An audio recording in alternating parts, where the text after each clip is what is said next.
Luke, I think the oldest expression in football is that football's a funny old game, and that was a funny old game. Well, it was, because we don't normally see games like that. It was more like what you'd expect like a National League game to look like. The opposition were absolutely ferocious. I knew they would be. We prepared for that, and they didn't disappoint us. They were ferocious. How pleased are you, though, to get out of here with all 3 points, even when maybe, and you correct me if you think I'm wrong, it wasn't your best performance? No, I think that our best performances look like us in control. We build moves in a very logical way, and we're calm. It was near on impossible to do that against the opposition press. At the same time, I was surprised at how much space they left at the back of the pitch against, I think, an incredible attacking force. We don't normally have that much space with, against the back four very, very high, midfield in front, pressing forward. So I was surprised at the amount of space that they left, but I knew that it was going to be very difficult for us to build up in a way that we wanted to with that pressure. It felt like, and you said there was space there at the back, but it felt very tight in midfield, and what felt like a tight and quite dry pitch. Yeah, I think that the pitch was drenched before kick-off, but when the sun comes out like it did today, the pitch dries up very quick. The midfield were almost pressing in the same manner as the strikers and the wide players for Woking, and I think when we were able to kick the ball into the right areas and compete for the ball at the top end, there was a lot of space. We're not used to that. Normally we have to try to build up and find the space, but it was impossible. And when there's that many players pressing so high up the pitch, then logically there must be space the other end. When you're 3-1 up at half time, after how that first half panned out, what do you say to the players? Because I noticed you left them alone. You stayed out in your technical area for a little bit before you went in. Yeah, I speak to the staff to get perspective, because some of the guys are around the stadium in different positions and they can see.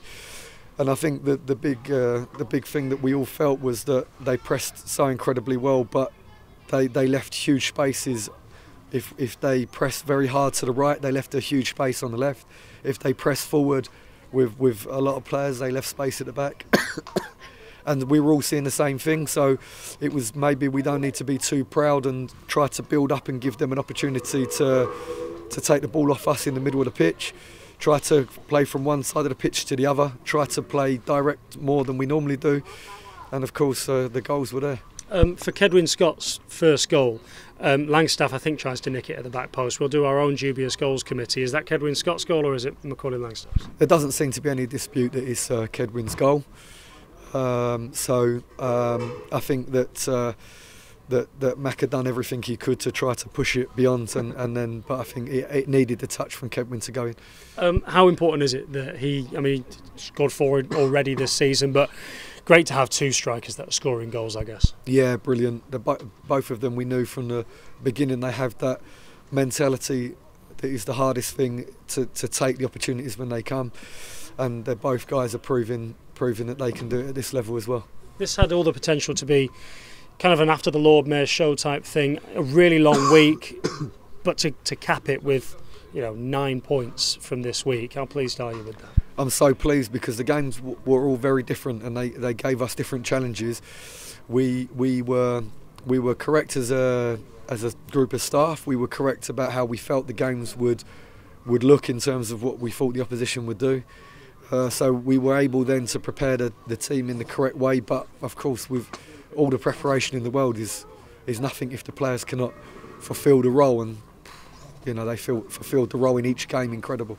No Jim O'Brien obviously today because he hobbled off on Tuesday night. You said he was having a scan. You had them results yet?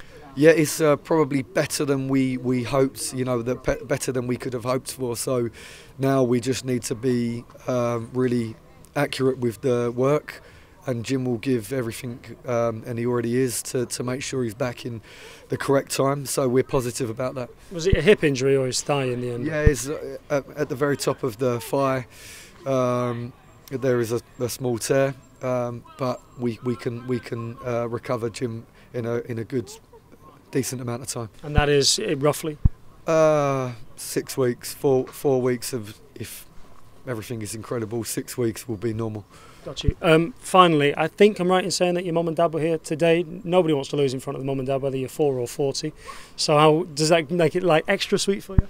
Yeah, of course. My parents come to watch nearly all the games, but I will probably get told off a bit by my dad for sure for the performance a little bit. But I thought you were going to say for the language. No. My language is okay. It's more the first half performance was not, in the way we like to see the team. So I'll have to back myself and fight my corner with that one.